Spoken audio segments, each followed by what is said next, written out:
is going to come into play in this matchup against Alexia's team, which is honestly more of a, I don't want to say standard because I don't really know what standard is right now, but more of a typical Kyogre team with some of those support options. Yeah, absolutely. And there we see it. The Blastoise looks like it's going to be led right away. We see Calyrex, Zacian, as well as Blastoise, Zapdos, Rillaboom, and Incineroar on Fiona's team versus the Zacian, Kyogre, Tornadus, Regieleki, Rillaboom, and Landorus. So yeah, this is quite the team. You know, we've seen a lot of Kyogre in these matches, but this is my first time seeing a Blastoise in the tournament so far. So yeah, well, it's so interesting going for this pick. Yeah, definitely. I mean, Blastoise, like the other two Cantonian starters, if it is the Gigantamax form of, Dynamax, will have access to G-Max Hydro Cannon, I believe, which will deal some chip damage in between turns. And what's been really key about that strategy when you see it on a Pokemon like Charizard or Venusaur is that chip damage really adds up. And then fast Pokemon like the Zacian or the Calyrex Shadow can come in after a couple turns of chip and just easily pick up the knockouts. That works really well with a Pokemon like Calyrex Shadow in particular, thanks to its ability of Grim Neigh, which will boost its special attack by 1 stage after every knockout. So if Fiona is able to position her Pokemon wisely, get that Blastoise Gigantamax in early in this matchup, we could see some really strong plays from Zacian and Calyrex Shadow in the back. But for now, looks like a interesting start for both these trainers. Yeah, we're going to see the Regieleki and Tornadus come out on Moonlight side versing the Blastoise and the Spectre. So immediately we are going to see, looks like we're going to see some immediate pressure coming in with that G-Max turn 1. And on the Tornadus, of course, we're going to have a bit of that pressure for a Tailwind perhaps. And yeah, what are you thinking of these leads right away, Gabby? The Blastoise is definitely threatened by the Regieleki on Alexia's side of the field. Blastoise really will not appreciate taking a hit from one of those super powerful electric type attacks. Thunderbolt, Thunder could be on there considering this is a Kyogre team. We'll have to see what team preview shows. But judging by the potential Dynamax match as well, if this Blastoise isn't careful, it's going to be knocked out immediately by this Regieleki. Oh my goodness. Dynamax should afford it some bulk to take at least one Astral Barrage from that Calyrex Shadow. Oh goodness, we're gonna have to see what happens here. It's definitely scary seeing a giant Regieleki in here. It looks like we are gonna see the Dynamax slash G-Max come out from this Blastoise. Oh man, even Dynamax, I'm a bit worried here about how much damage this Blastoise is going to be taking here. So we're gonna see how these partner Pokemon assist their big giant buddies right here. So, oh my goodness, let's see what's gonna happen. We are gonna see a Max Guard from the Regieleki. Probably looking to not take an attack from the Spectre. Looks like, yeah, look at that Protect going out. And yep, there's the Astral Barrage doing a ton of damage to that Tornadus. Not enough to take the knockout. We're going to see an Icy Wind to slow that Calyrex and that Blastoise. Get a bit of speed control on the field. Oh, goodness. And then G-Max Cannonade as well, targeting down that Tornadus, most likely for the knockout. Some really smart targeting by Fiona here, going doubled into the Tornadus does ensure that it's forced off the field. But given that it was able to get that Icy Wind down beforehand, that means Regieleki should be faster than that Calyrex Shadow this turn. And should be able to go for a easy knockout onto it now that any potential threat of a Focus Sash has been removed. Yeah, that was a really great play, getting that speed control in Alexia's favor. We're going to see Kyogre come out and set that Rain, which is going to boost those water moves. And yeah, this Regieleki is quite a threat right here. I'd be shaking here. So we are going to see, it looks like a Cannonade going out onto that Regieleki, but that Regieleki is going to be the fastest thing on the field. So how Fiona, let's see how her Pokemon fare against these incoming attacks. Looks like we're going to see a Max Strike to further get that speed control onto the Blastoise. That is going to drop the speed of both of those Pokemon as well. Not doing too much damage, about a quarter of its health, but yeah, that speed is huge right there. Yeah, and we can see that the Regieleki is Life Orb, taking a bit of damage, and that Water Spout doing so much damage, knocking out that Calyrex. Oh, bye-bye, horsey. Oh my goodness, so much damage right there. And there's the Cannonade going to hit onto, let's see which Pokemon is getting targeted right now. It looks like that's on the Regieleki. It does not knock out the Regieleki. No, but one more turn Cannonade Vortex damage should do enough damage to pick up the KO. But I really love that play from Alexia, since normally Regieleki will only bring electric type attacks, but sometimes, especially when you're seeing one of these Regieleki who is keen to go for Dynamax, they'll have access to a normal type attack. A lot of times, quite honestly, it's Hyper Beam, so that they can get Max Strike, and they can get access to speed control even when they go for Dynamax. So the Icy Wind was just enough to make the Regieleki faster than that Calyrex, and then Regieleki coming in with a helping hand, so to speak, of that Max Strike speed drop into the Calyrex Shadow, allowing Kyogre to outspeed. To Fiona's benefit, that Kyogre's Water Spout will not be doing too much damage to Blastoise, as it's typically a bulky Pokemon, and it will be able to resist some of that water type damage. But really, as long as is given the opportunity to find an attack against it, I think that Blastoise won't be around for long, which is exactly why Rillaboom had to go straight for that Grassy Glide into that spot. Yeah, absolutely. The moment that Rillaboom came onto the field, that Regieleki was in trouble. That Grassy Terrain giving it that priority. We're seeing another Water Spout come out. It's not able to get the knockout, but doing a nice chunk of damage. And Blastoise right here going to attack. And let's see how much damage this does to the Kyogre. About half. So despite not being very effective, it does hit hard. We're going to see that Kyogre get a bit of HP restored from that Grassy Terrain, as well as that Rillaboom. Everybody's getting some nice help. Everybody's getting some nice help, but at the end of the day, it looks like both these Pokemon on Fiona's side of the field are going to be comfortable. I think it's really going to come down to whatever Fiona's last Pokemon is, and if it is potentially her own Zacian, we could see this really interesting play where it's going to come down to whose Zacian is faster, like we've seen sort of play out in previous games in this tournament. Yeah, absolutely. So we're seeing the Protect come in, that Kyogre not wanting to take any damage. The Behemoth Blade right now, let's see, going into that Rillaboom doing, is it enough? It is enough to KO. So Rillaboom is off the field. Gabby, you're absolutely right. We're gonna have to see who's in the back to be able to save this game. All right, we're gonna see Blastoise go into that Zacian doing a ton of damage. It does get the KO there. Yeah, and that Hydro Cannon, though, means that the Blastoise won't be able to attack this turn. So Kyogre is going to have the opportunity to do some damage, assuming that this Zacian is really slow for some reason.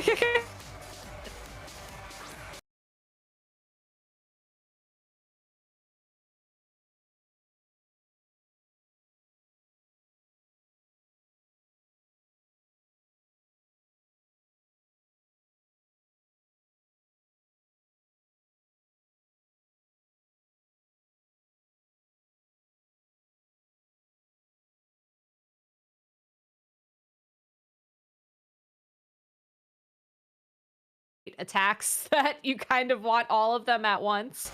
Play Rough could miss. That could also be a potential out for Alexia here, but still just a really strong end game for Fiona, having that Zacian with the Intrepid Sword boost and having it be the fastest thing on the field. Yeah, absolutely. And as this was game one, both of our players gaining a lot of information for that game two and seeing how they're going to be able to adjust. And yep, just like that, the battle is canceled. Fiona getting access to game one. Yeah, and I like to see the forfeit there, honestly, from Alexia, because that does give us a bit of an information game. There's something that Alexia wanted to hide from Fiona going into this game too. And, you know, knowing more about Kyogre, knowing what moves it has access to, you know, it might have access to a Thunder or something that we didn't see. That could be really key information, as Alexia most likely will be looking to switch up her game plan going into this game too. You know, I think the Regieleki was a fantastic, strong start. I think that the Icy Wind and the Max Strike combination of speed control worked out really well for the Pokemon that were on the field. It was just unfortunate for Alexia that the Zacian was going to be that last Pokemon in Fiona's party, and as a result, something more like a Tailwind would have benefited Alexia longer term. It would have allowed that Kyogre to outspeed at that point and possibly pick up a knockout with an Origin Pulse or Scald, even with the damage down on the Pokemon. Yeah, absolutely. And so going into game 2, we are going to see if the leads adjust or, if it's not broke, don't fix it. We can see here that Fiona is contemplating, who to bring and really analyzing the opponent here. Yeah, it's a tough call to make. I mean, on the one hand, I really liked how Fiona started out that game 1. I think the Calyrex Shadow and the Blastoise combination really gives the Calyrex Shadow the opportunity to go for a bunch of Astral Barrages and get those Grim-Neigh boosts and really just take a lot of steam. But Alexia did handle that quite comfortably, so I think it's still a strong game plan. I don't think there's too much that Alexia could do Pokemon-wise as an adjustment in this matchup. Maybe bring Rillaboom somewhere, but otherwise it's going to be a really tough call. So assuming that you want to Dynamax the Regieleki and assuming that you still want that Tornadus for the speed control option, there's only so much you can do, and the better adjustment may just be to click some different moves or maybe try and find a different path forward in this game while keeping the Pokemon the same. Yeah, all right, so we have our 2 players on the field, Rillaboom and Regieleki coming out. So immediately we are seeing an adjustment here. Rillaboom has come to play versus that Calyrex and Blastoise lead. So we are going to see Calyrex's ability come out onto the field, so no berries. I don't think this Regieleki or this Rillaboom is holding a berry, but if it was, there you go. And the Rillaboom's Grassy Surge giving it that priority with its Grassy Glide. And that priority is going to be huge because now Alexia can double into that Calyrex immediately if she decides that's the bigger threat on the field. And given the circumstances, even though the Calyrex was knocked out pretty quickly in game 1, it still did a ton of damage for that one turn it was around on the field. So even though you couldn't necessarily go for a max strike into that slot, maybe you consider the Grassy Glide plus a max lightning. It does get rid of the grassy terrain, sure, but you can switch that Rillaboom in again, depending on what Pokemon you have in the back, and not be too worried about that. Really, it's just this first turn and mitigating the threat of that Calyrex Shadow that is going to be the most important Alexia as we get started with this game too. Yeah, so we are going to see both Pokemon Dynamax turn 1. There's not going to be any sort of... Oh, is that a Dynamax Spectre that we're seeing come out into the field? We don't often see Spectre Dynamax because of its... Oh my gosh, because of its Astral Barrage. Oh my goodness. All right, and we're going to see the Helping Hand to boost that damage. This is going to be a lot of damage. Okay, Regieleki going for that Max Guard. A great read here. Grassy Glide going into that Calyrex. Max Phantasm. Oh, that would have honestly probably knocked out that Regieleki, even with the Dynamax around. But that is such a big noggin on the field right now from that Calyrex. I got to take a moment to appreciate that. Yeah. And this goes to show some of the flexibility that Blastoise has as a supportive Pokemon with access to Gigantamax. Charizard and Venusaur are definitely if you're looking to get those chip damage moves down onto the field, but Helping Hand is something that really messes with damage calcs in formats like Series 12. And knowing that a Helping Hand could be the difference between a knockout is going to be something Alexia has to proceed with caution with. Wow, and we just saw an incredible Max Guard there, not taking any damage from doubling into that Calyrex, really wanting to get rid of it from the field there. We're going to see another Max Phantasm come in here after that Protect, so it is going to be able to go off this turn. And there is the Fake Out pressure from the Rillaboom. Yeah, and honestly saving Blastoise for later as well, assuming that the Zacian is the last Pokemon in Fiona's party, is going to be a amazing Pokemon to have just because of Helping Hand Behemoth Blade. I think it would knock out probably 80 to 90% of the Pokemon that you can play right now in Series 12. So assuming that's what Fiona is going towards in terms of an end game, these Max Phantasms are only going to continue to help as they will lower the special defense of the Pokemon on the opposing side of the field, meaning that once Astral Barrage is back in play, you still have the potential threat of those Grim-Neigh boosts as well to worry about. Yeah, and so we're going to see that Rillaboom protect against that incoming Fake Out. Max Lightning going to connect with the Calyrex. Is it enough to get that knockout? It is not. It is going to bring that Calyrex down into the red.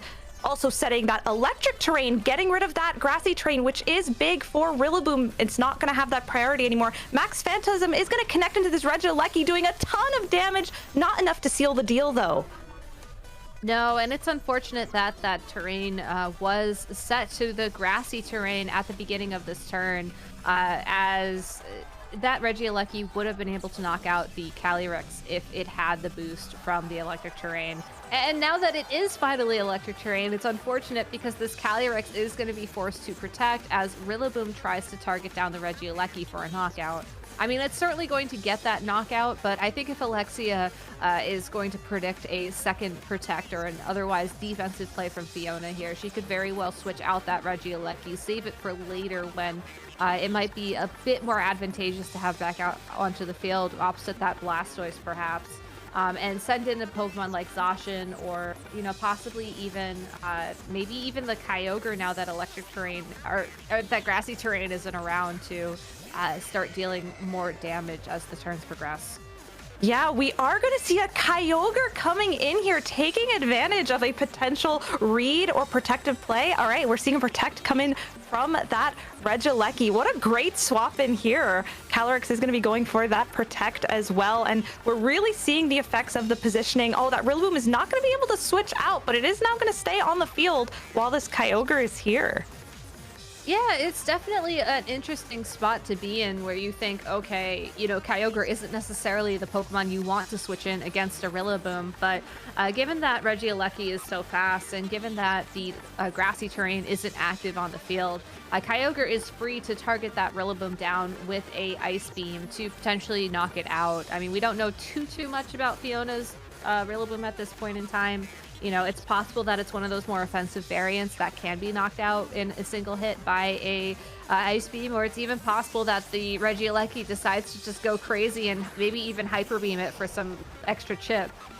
So Kyogre definitely has options here, even though normally it honestly really wouldn't. And we are going to see that Electro Web miss the Blastoise. Quite unfortunate. It is going to hit into the Rillaboom though, so no speed decrease for the Blastoise, but the Rillaboom is going to get a bit slower. We're going to see that Ice Beam go into the Rillaboom, but Rillaboom tanking that hit. Rillaboom is going to now go in for this U-turn, sealing the deal, taking out that Regieleki. The cute little Pokemon. It's got to go down now. And Rillaboom is going to get to swap out, and Fiona is going to bring in someone from the back. Most likely is it going to be the Zacian? That's who I would bring out personally here. It looks like it's going to be the Zacian. Yeah, I think it really has to be the Zacian here, but great confirmation as well for Alexia that that Rillaboom is holding the Assault Vest. Eagle-eyed viewers may have noticed that sooner, but it's always nice to know that, you know, especially when we are playing an information game like this in a Game 3 situation, that the Rillaboom will take at least 2 Ice Beams to be knocked out. So great information. This Zacian, though, in a awesome spot to go for some Helping Hand boosted Behemoth Blades, Play Roughs, fighting type move of your choice. Really, just go, quite honestly, on the offense, as it is the fastest Pokemon on the field right now. It could be flinched by the Rillaboom this turn, but you know, all it would take would be this Blastoise and this Zacian to protect for a single turn to get around that. So Fiona will be forced to play a bit on the defensive this turn, but still overall maintains a ton of offensive pressure, which makes you wonder, like, how does Alexia get through this at this point in time? You know, the Kyogre is the damage dealer on the field at this point. Kyogre needs to find a way to somehow be faster than that Zacian, or otherwise just survive with enough health to potentially threaten a KO from an Origin Pulse or a Scald. It's going to be tough to find, but with a Pokemon like Rillaboom on the field, with fake out support, you know, maybe the Kyogre will get that opportunity. Yeah, absolutely. We're going to see that Kyogre go for the Water Spout. Zacian protecting, not wanting to take any sort of damage. And so that Kyogre is going to do a ton of damage to Blastoise. It's not going to be enough to knock it out. However, Blastoise is going to go for that Yawn onto the Rillaboom, adding a bit of a timer and some decision making here to swap out that Rillaboom to not fall asleep or to leave it there and sleep. So that's a really interesting play here. Yeah, what do you think is going to happen here with this Rillaboom? I mean, you have to assume that the last Pokemon on Alexia's side of the field is going to be that Zacian, and switching in the Zacian here isn't necessarily a bad play. You do have to worry about being caught off guard. It's possible that a rain-boosted Hydro Cannon would be enough to one-shot that Zacian. And that's something that the Blastoise certainly could just decide to go for here. It's definitely a risk, but if you look at the payoffs of that risk, by switching out the Rillaboom here, you can reset the grassy terrain if it runs out. That could be huge. You can get another fake out as well, which could also be huge. Not necessarily the worst place to switch, but does give Fiona the opportunity to really zero in on the Kyogre for damage. Yeah, and the Zacian is going to reveal Play Rough, taking out that Kyogre in one hit. Lots of damage. Blastoise is going to get a bit of health back now from this grassy terrain. We did see the swap in. The Rillaboom can now come back in and add that fake out support onto the field. Yep, they were going to see it right there. And wow, Play Rough, that's a lot of damage. We've been seeing Zacians run a multitude of sets throughout this tournament. Some have been carrying Play Rough and others have not. So some great information there. Yeah, Play Rough is honestly a fantastic move. It really helps with your matchup against Pokemon like Palkia, and Kyogre in this case. Otherwise Behemoth Blade and possibly even Sacred Sword, I believe, was the fighting type attack on that Zacian. Would have missed the knockout even with the help of something like Helping Hand.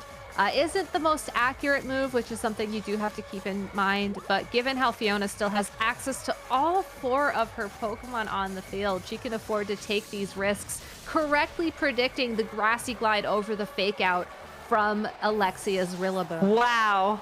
What a great play there. We are going to see the Behemoth Blade now boosted by that Helping Hand connect. This is going to be a ton of damage. Let's see to the Zacian. Is enough to get the KO? Yes, yeah. It is. Wow. Wow, wow, wow. Fiona cleaning up this game. What a great set. Oh, and the rain does stop like a rainbow forming after a match. Yeah, Helping Hand is one of those moves that I'm honestly surprised that more people don't use.